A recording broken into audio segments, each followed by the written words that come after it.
नमस्कार दोस्तों, हम फिर से लेकर आ चुके हैं आप लोगों के लिए सुबह की सभी ताज़ा और बड़ी खबरें। फटाफट अंदाज में एक एक कर बताएंगे आपको आज देश और दुनिया से क्या बड़ी खबरें निकलकर सामने आ रही हैं। लेकिन उससे पहले दोस्तों एक नज़र डालेंगे सुर्खियों पर। प्रधानमंत्री नरेंद्र मोदी के ऊपर गरजी ममता बनर्जी, बोले लोकतंत्र की धज्जियां उड़ा रही मोदी सरकार। जी हाँ, डेमोक्रेसी को कर रही बर्बाद। वहीं पर अगली बड़ी खबर में हम आपको बताएंगे दोस्तों योगी आदित्यनाथ का बड़ा बयान, बोले ये हिंदू राष्ट्र था, हिंदू राष्ट्र बनाकर रहेंगे। अब आप समझिए दोस्तों, लोगों का ध्यान भटकाने के लिए अब बीजेपी वालों ने एक नया हथकंडा ढूंढ लिया है कि 2024 में अब लोगों को हिंदू मुस्लिम में भिड़वा दे फिर से। इसके बारे में भी बताएंगे। वहीं पर अगली बड़ी खबर में हम आपको बताएंगे दोस्तों, दरअसल आपको बता दें हिडनबर्ग की रिपोर्ट सामने आने के बाद बर्बाद हुआ पूरी तरीके से अडानी, नहीं बचा पाया मोदी सरकार भी। वहीं पर अगली बड़ी खबर में हम आपको बताएंगे दोस्तों, दरअसल आपको बताते चले प्रज्ञा सिंह ठाकुर बोली फिलहाल जो है सनातन बोर्ड बनना चाहिए। जी हाँ, आपको बताएंगे क्यों कुछ बोला ये सब कुछ। वहीं पर अगली बड़ी खबर में हम आपको बताएंगे दोस्तों, कांग्रेस का बीजेपी के ऊपर बड़ा हमला, बोले फिलहाल लोकतंत्र के साथ खिलवाड़ करती है बीजेपी। जो भी सच बोलता है हर उस व्यक्ति के ऊपर छापा पड़ना निश्चित है। वहीं पर दोस्तों अगली बड़ी खबर में हम आपको बताएंगे मेघालय चुनाव को लेकर कांग्रेस की सुप्रिया श्रीनेत का बीजेपी के ऊपर बड़ा हमला, बोले मोदी सरकार के राज में अल्पसंख्यक असुरक्षित। वहीं पर अगली बड़ी खबर में हम आपको बताएंगे दोस्तों, दरअसल आपको बताते चले जबरदस्त तरीके से बिहार में चल रही मोदी सरकार को हटाने की तैयारियां। जी हां, आपको बता दें दीपांकर भट्टाचार्य जो है वो एक बड़ी यात्रा कर रहे हैं। आपको बता दें जिसमें उन्होंने सबको वो भी किया है, बुलाया भी है। बताएंगे क्यों कुछ ये सब कुछ किया जा रहा है। वहीं पर अगली बड़ी खबर में हम आपको बताएंगे दोस्तों, राहुल गांधी पहुंचे गुलमार्ग। आपको बता दें 2 दिन की निजी दौरे पर पहुंचे राहुल गांधी, एक बार फिर से कश्मीर, इसके बारे में भी बताएंगे। वहीं पर दोस्तों हिंदू सेना के बीबीसी भारत छोड़ो के नारे लगने के बाद लोगों ने की मोदी सरकार की जमकर आलोचना। तो सारी खबरें फटाफट अंदाज में देंगे, एक एक कर देंगे। फिलहाल खैर चलिए बढ़ते हैं सबसे पहली और सबसे बड़ी खबर की ओर। दरअसल दोस्तों आपको बता दें ममता बनर्जी का मोदी सरकार पर बड़ा हमला, बोले ये लोग हिटलर से भी ज्यादा आगे मोदी जी। जी हाँ, आपको बता दें हिटलर से भी बड़ा हिटलर बता दिया है मोदी जी को। आपको बताते चले दोस्तों, दरअसल मोदी सरकार के पास सिर्फ 2 टोटके हैं। पहला, अगर आप सच बोलते हो तो क्यों बोलते हो। दूसरा, अगर सच बोलोगे तो ईडी सीबीआई एनआई इसका दुरुपयोग हम करेंगे। सिंपल सी बात है, ये मोदी सरकार के नारे हैं। आपको बता दें बीबीसी जिसने कुछ दिन पहले मोदी सरकार की एक डॉक्यूमेंट्री बनाई, और उस डॉक्यूमेंट्री को लेकर पहले ही बीबीसी बीजेपी के निशाने पर था कि अचानक से अभी वैलेंटाइन डे पर बीजेपी ने हक डे का वो किया दोस्तों ऐलान कि सब लोग वैलेंटाइन डे के दिन हक डे मनाएंगे काऊ के साथ। जिसके बाद बीजेपी क्या आलोचना करते हुए या फिर यूं कह दे कि मजाक उड़ाते हुए बीबीसी ने एक कार्टून शेयर किया, और उस कार्टून में बीजेपी का एक नेता है जो कह रहा है कि भैया हम तो अब वैलेंटाइन डे की जगह काऊ हक डे बनाएंगे, उसके बाद गोबर डे, उसके बाद जो है यहाँ पर मूत डे, उसके बाद दोस्तों चारा डे। इस तरीके का एक कार्टून शेयर किया गया, जिसके बाद मोदी सरकार का जमकर मजाक भी उड़ा। और पूरे ये समझ लीजिए पूरे देश ने नहीं बल्कि विदेशों में भी मोदी सरकार की इस जो सब कुछ किया गया था इसको लेकर जमकर मजाक उड़ाया। लेकिन अब मामला यहीं तक सीमित नहीं था, अब बीजेपी के निशाने पर आ चुकी थी बीबीसी। बीजेपी के मन में यही था कि जैसे ही वैलेंटाइन डे आता है वैसे ही बीबीसी पर हम पड़वाएंगे छापे। और आप समझिए दोस्तों, जो इतने सालों से जिस बीबीसी की बीजेपी तारीफ कर रही है, जिस बीबीसी को अच्छा चैनल बताती थी, आप समझिए जब कांग्रेस की सरकार थी तब, और जब दोस्तों खुद की सरकार आई तब भी मोदी जी ने क्या कहा था ये आपको याद होगा। जब एबीपी न्यूज के एक पत्रकार ने मोदी जी से पूछा था कि क्या मीडिया को मोदी जी से डरना चाहिए, तो मोदी जी ने कहा था कि नहीं, मीडिया को मुझसे क्यों डरना चाहिए, मीडिया अगर डरेगी तो फिर काम कैसे करेगी, मैं खुद मीडिया को लेकर जाऊंगा। और आज वही प्रधानमंत्री दोस्तों तानाशाह बन गया है। आप समझिए इतनी तानाशाही। और ये दोस्तों ऐसा नहीं है कि ये पहला न्यूज चैनल है जिसके ऊपर ये छापा पड़ रहा है, इससे पहले भी आपको याद होगा दोस्तों क्विंट, उस पर छापा पड़ा, न्यूज क्लिक अभिषेक शर्मा जिसमें काम करते हैं उस पे छापे पड़े, दैनिक भास्कर जो मोदी सरकार के बारे में अचानक सच लिखने लगा था तुरंत उस पे छापा पड़ गया। एनडीटीवी उस पर छापे पड़े, यानी कि तमाम वो न्यूज चैनल जो मोदी सरकार के खिलाफ सच बोलने का दम रखते हैं या जो सच बोलते हैं उन पर छापे पड़ जाते हैं। चलिए बढ़ते हैं एक और अगली बिग ब्रेकिंग की तरफ।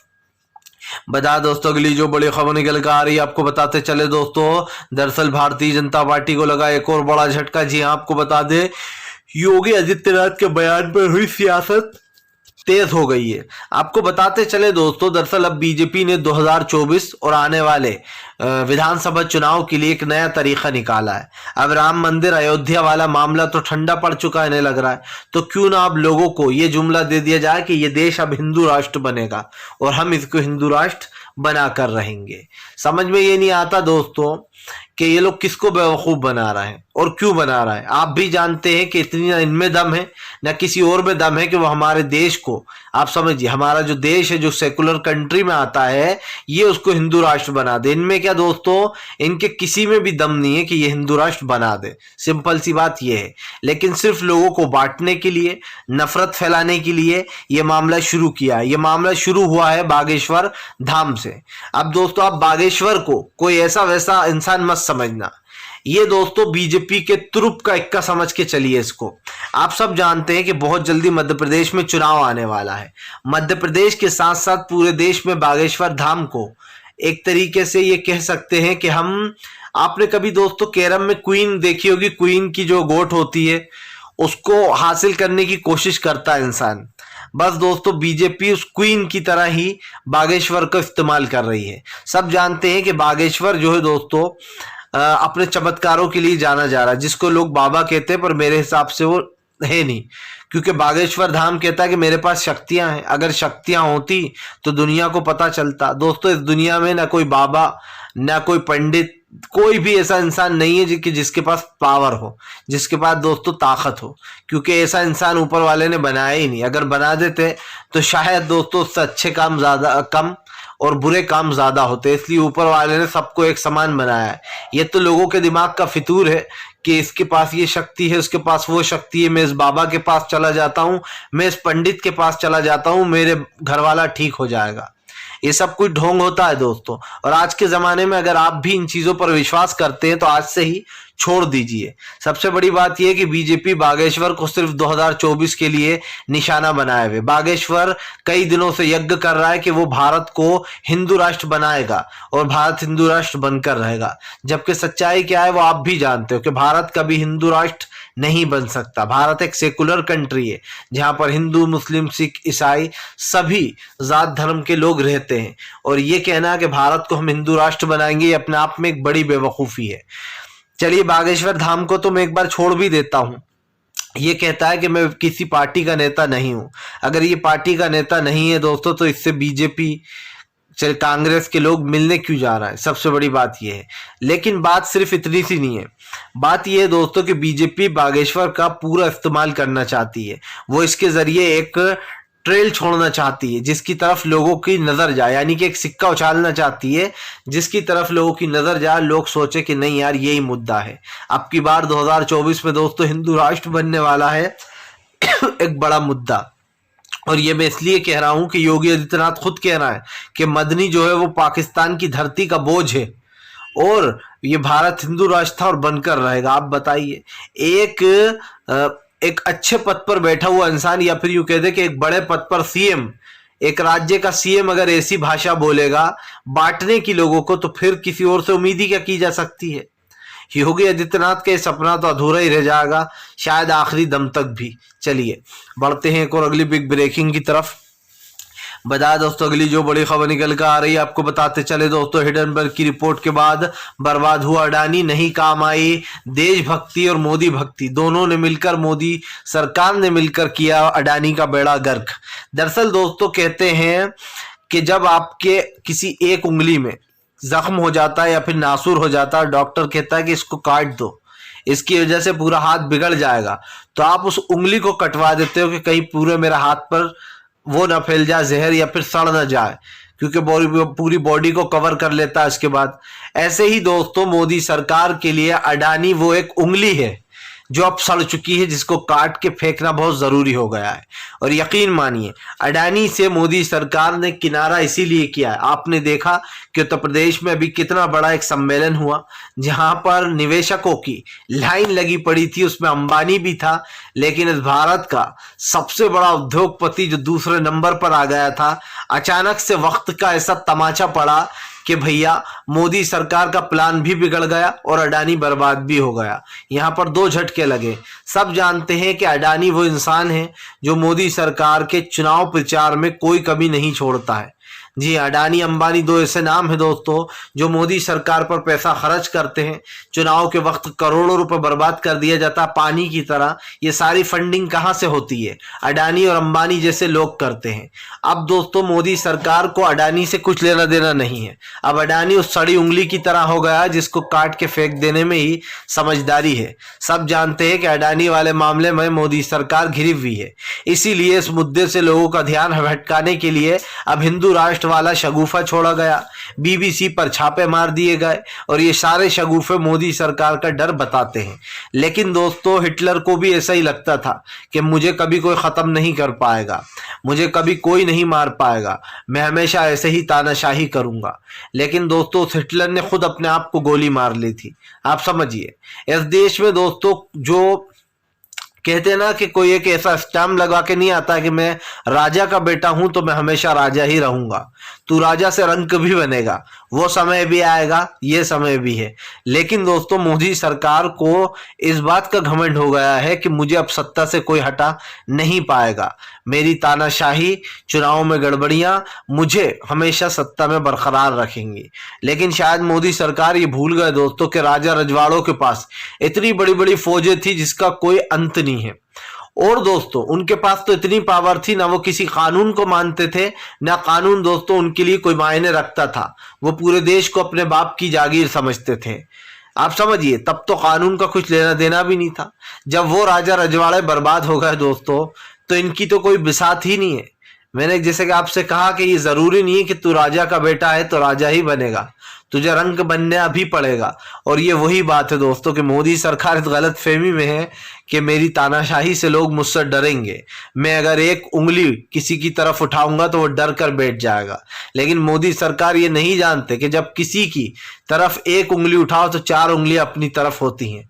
और ये बात आप भी बखूब जानते हैं दोस्तों कि इस देश में कोई ऐसा इंसान नहीं है जो एक बार किसी पद पर बैठ गया तो वो हमेशा उसी पद पर बना रहेगा। इंदिरा गांधी इतनी मजबूत प्रधानमंत्री के तौर पर थी कि लोग उनसे कांपते थे।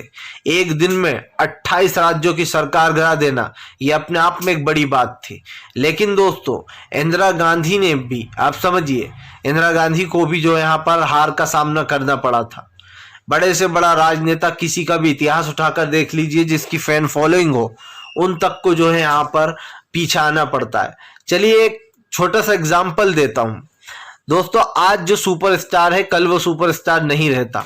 आप समझिए, एक जमाना था जब कभी अमिताभ बच्चन सुपरस्टार हुआ करते थे, लोगों के फेवरेट हुआ करते थे।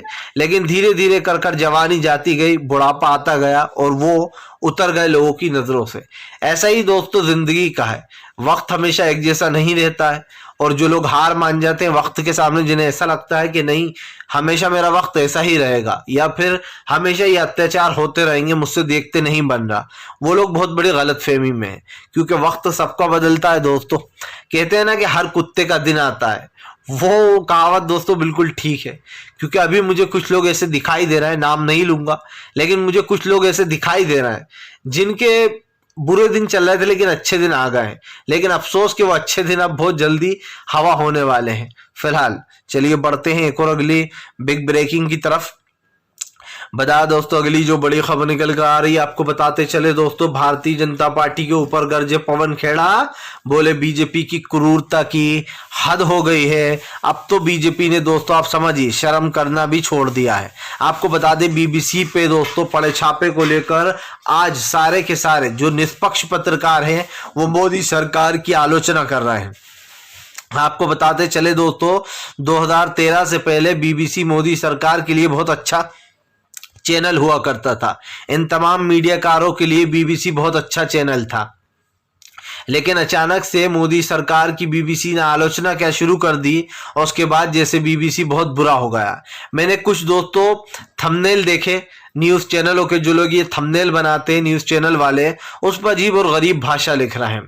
मोदी सरकार के खिलाफ बीबीसी का प्रोपेगेंडा। कांग्रेस और बीबीसी एक साथ मोदी सरकार के खिलाफ चल रही जालसाजी। मोदी सरकार को बर्बाद करने के लिए बीबीसी ने कांग्रेस के साथ मिलकर बनाया प्लान। इस तरीके के तमाम थंबनेल जो लोगों का दिमाग डाइवर्ट करें, यानी कि उसको बांटे दिमाग को कि क्या सच में ये एक प्रोपेगेंडा है, क्या मोदी सरकार के खिलाफ बीबीसी झूठी खबरें छाप रहा है। अरे भैया, आपने खुद ऐलान किया कि हम जो है काऊ डे मनाएंगे वैलेंटाइन डे के दिन। अगर इस तरीके के गधेपंथी के बयानबाजी दोगे तो लोग तो ट्रोल करेंगे ही आपको। जब आप ट्रोल होगे तो जाहिर सी बात है लोगों के निशाने पर भी आप आओगे। मामला सिर्फ यहीं पर नहीं रुका दोस्तों, इसके पहले आप देखिए कि एक डॉक्यूमेंट्री बनती है, और सवाल सिर्फ डॉक्यूमेंट्री का नहीं है, सवाल ये है कि आप इमरजेंसी के लिए हमेशा इंदिरा गांधी को कोसते रहे, आप कांग्रेस को अपने निशाने पर लेते रहे, ये कहकर कि वो जो इमरजेंसी लगाई गई थी वो बहुत खराब थी, वो डिसीजन इंदिरा गांधी ने बहुत बुरा लिया था। और दोस्तों अचानक से आप एक छोटी सी डॉक्यूमेंट्री जो 2002 के दंगों को प्रेजेंट करती है, जो ये बताती है कि 2002 के दंगों में मोदी सरकार के उन नफरती भाषणों ने दंगा फैलाया था। उन नफरती भाषणों ने 2002 में मोदी सरकार के उन भाषणों ने कई लोगों की जान ले ली थी। लेकिन अफसोस की बात यह है कि हमारे देश में दोस्तों सच्चाई सुनना किसी को अब पसंद नहीं है, खास करके सत्ताधारी सरकार को। अगर सुप्रीम कोर्ट कोई अच्छा जजमेंट देना चाहता है, सपोज अगर कानून अच्छा काम करना चाहता है तो उस पर प्रेशर डाला जाता है, अगर कोई अच्छा काम कर देता है तो उसको निलंबित कर दिया जाता है। ये हमारे देश की सच्चाई आज हो चुकी है, क्योंकि मोदी सरकार ने तमाम उन संस्थाओं पर दोस्तों अपना शिकंजा कस रखा है जो सरकारी संस्थाएं हैं। और आप भी जानते हैं कि सुप्रीम कोर्ट के फैसले हों या हाई कोर्ट के फैसले हों, मोदी सरकार का हस्तक्षेप करना उसमें जरूरी हो जाता है। आपने अभी देखा कि जजों की नियुक्ति को ही ले लीजिए, जजों की नियुक्ति पर जो जूजू हैं कानून मंत्री, वो लगातार जो है आलोचनाएं कर रहे हैं, खुद कह रहे हैं कि भैया इन जजों का तो कोई जो है कार्यकाल नहीं होता, इनके लिए कोई इलेक्शन नहीं होता, ये इन लोगों को कोई जवाबदेही नहीं होती, ये किसी का जवाब नहीं देते, जो भी फैसला ये लोग सुना दें। बीजेपी वाले खुद ही कानून की धज्जियां उड़ाते हैं, और जब खुद के फेवर की बात होती है तो कहते हैं कि कानून पर भरोसा रखो। सपोज राम मंदिर के फैसले को ले लीजिए, जब बाबरी मस्जिद को ढहाने का फैसला दिया गया तो कई लोगों का दिल टूट गया, क्योंकि जाहिर सी बात है कि सारे के सारे तत्व जो है वो बाबरी मस्जिद के पास थे, कि बाबरी मस्जिद ही थी हमेशा से वहां पर। लेकिन उसके बावजूद भी कोर्ट ने एक ऐसा फैसला दिया चौंकाने वाला कि यहाँ पर राम मंदिर बनेगा। खैर, उससे ये बड़ी बात नहीं है दोस्तों कि वहां पर मंदिर बना या मस्जिद बना, ठीक है, भाईचारा है दोस्तों। अगर मस्जिद की जगह मंदिर भी बन गई तो कोई बड़ी बात नहीं है। हमारे देश में बहुत सारी मस्जिदें, बहुत सारे मंदिर हैं, लेकिन भाईचारा होना बहुत जरूरी है। लेकिन मामला सिर्फ यहीं पर नहीं रुका, जैसे कि लोगों ने कहा था कि ये सिर्फ शुरुआत है। उसके बाद आप देख लीजिए ज्ञानव्यापी मस्जिद आ गई, मथुरा वाली मस्जिद आ गई, इन तमाम मस्जिदों पर भी खतरा मंडराने लगा। और ये बीजेपी की ही देन है, जो बीजेपी अब मंदिर और मस्जिदों पर भी राजनीतियां करती है। इस देश में दोस्तों सरकार बदलना बहुत जरूरी है, इसीलिए मोदी सरकार की जमकर आलोचना हो रही है कि मोदी सरकार ने सिर्फ देश को नुकसान ही नुकसान किया है, फायदा कुछ नहीं किया। चलिए बढ़ते हैं एक और अगली बिग ब्रेकिंग की तरफ। बता दोस्तों अगली जो बड़ी खबर निकल कर आ रही, महबूब मुफ्ती का बीजेपी के ऊपर बड़ा हमला। बोले देश की अर्थव्यवस्था पूरी तरीके से चौपट हो गई है, अब मोदी सरकार किसी को कोई जवाब देने लायक नहीं रहे। आपको बताते चले दोस्तों, महबूब मुफ्ती ने साफ कहा है कि फिलहाल देश की इकोनॉमी का जो है दिवाला निकल चुका है, और अब देश में महंगाई, गरीबी, बेरोजगारी जैसी चीजों ने कब्जा कर लिया है, जिस पर आगे का मोदी सरकार के पास कोई प्लान नहीं है। ये कहते दोस्तों कि बीजेपी निकल तो आई है, लेकिन अब उसको रास्ता नहीं पता, कोई रोड मैप नहीं है बीजेपी के पास, कहां जाना है, कैसे डील करना है। फिलहाल वीडियो अच्छा लगे तो इसको लाइक करें, चैनल पर पहली बार आए सब्सक्राइब जरूर करें ताकि ऐसे वीडियो